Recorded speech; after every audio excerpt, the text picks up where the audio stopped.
El suelo pélvico sostiene el útero, la vejiga, la vagina y el recto, y está formado por una serie de músculos como el músculo elevador del ano, que se compone a su vez de muchos haces. Uno de los haces es el pubococcígeo, que se extiende desde el pubis hasta el coxis y es esencial en la función de apoyo. Otro es el pubo rectal, que es fundamental en la continencia fecal del pubis al recto. Y así hay varios haces más, como el músculo coccígeo, el esfínter anal, y hay también fascias y tejido conectivo. La fascia más interna está en contacto directo con los órganos de la pelvis, mientras que la más perineal, más externa, se relaciona pues, con la región del perineo.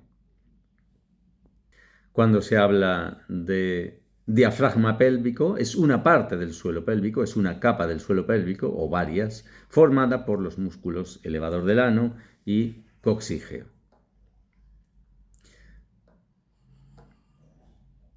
De modo que estos músculos, cuando fallan, pueden causar problemas urinarios de incontinencia urinaria, al toser, al reír, al estornudar, al hacer ejercicio.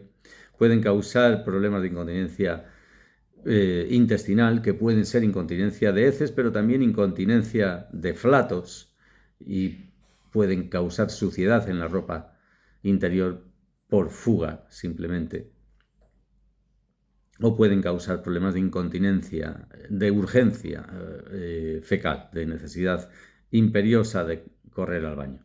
Pueden causar también problemas sexuales, por ejemplo, dolor en la entrada de la vagina, y pueden causar problemas de prolapso. Los síntomas de prolapso anterior pues son sensación de pesadez o de arrastre en la pelvis, sensación de masa o una masa realmente que se ve o se palpa en la abertura vaginal, disuria o sensación de vaciado incompleto de la vejiga o incontinencia, especialmente al toser, al estornudar, al realizar esfuerzos. Pueden causar también dispaurenia, es decir, dolor durante el coito. El principal criterio para operar un prolapso es el grado de incomodidad que la mujer tenga. No se debe operar si la mujer no siente gran incomodidad.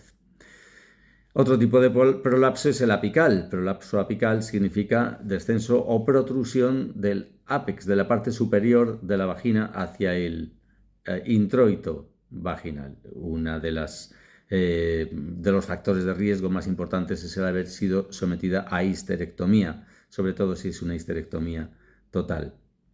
Los síntomas del prolapso apical son también sensación de pesadez o de arrastre en la pelvis, también una masa que sobresale por la apertura vaginal, o dolor durante el coito, o problemas urinarios o de evacuación, o en este caso también sangrado vaginal o secreción anormal. El prolapso posterior es cuando lo que se prolapsa es la pared posterior que sobresale sobre el introito vaginal. Puede ser una protrusión del intestino delgado, enterocele, o del intestino grueso, rectocele. Los síntomas son similares, de nuevo pesadez o presión en la pelvis, sensación de una masa o protuberancia, dificultad o dolor durante el coito, y en este caso pues también problemas al defecar o sensación de evacuación incompleta, así como incontinencia fecal en casos graves. El tratamiento, bueno, pues es los ejercicios de Kegel que fortalecen los músculos del suelo pélvico y que es bueno practicarlos ya desde mucho antes del parto, pero también es conveniente después del parto. En cuanto a la cirugía, pues primero se debe hacer un periodo de observación para saber si de verdad están molestando lo suficiente como para que merezca la pena la cirugía, que muchas veces no soluciona completamente los síntomas. También se pueden utilizar pesarios, sobre todo en el caso de prolapso anterior o prolapso posterior, para sostener las paredes vaginales, y también en el prolapso apical. En cuanto a los tipos de cirugía, está la colporrafia anterior para el prolapso de pared anterior, la colporrafia posterior para el prolapso de pared posterior, y ese es el procedimiento tradicional, que implica una incisión en la pared de la vejiga y retirar y unir el tejido debilitado sobrante. Otro procedimiento es la suspensión apical de la vagina, que es el procedimiento de elección para el prolapso de vértice. Hay dos tipos, que es la incisión vaginal, que se llama colpocleisis, o la incisión, o cuando se hace por incisión abdominal, que se llama sacrocolpopexia. La histerectomía es el tratamiento cuando se trata de un prolapso uterino. Tenemos también la reparación del enterocele, que cierra el defecto entre vagina y recto, en el fondo del saco de Douglas. Tenemos también la posibilidad de una malla uretral, que soluciona incontinencias de esfuerzo. Y tenemos también las mallas de soporte del suelo pélvico. Es importante después de la cirugía evitar levantar pesos y abstenerse de relaciones sexuales durante un tiempo. El mecanismo por el que se lesiona el suelo pélvico es principalmente un mecanismo mecánico por la acción de la cabeza del feto, que comprime y desgarra, pero puede ser también una lesión nerviosa del nervio pudendo, por ejemplo. Los factores de riesgo son, pues se supone que son bebé grande, una segunda etapa prolongada, y el factor más evidente es una etapa de expulsivo prolongada, además medicalizada con oxitocina. Se sabe que como factor de riesgo pues está la primiparidad, está la edad avanzada de la madre, por supuesto el que el parto haya sido asistido con forceps,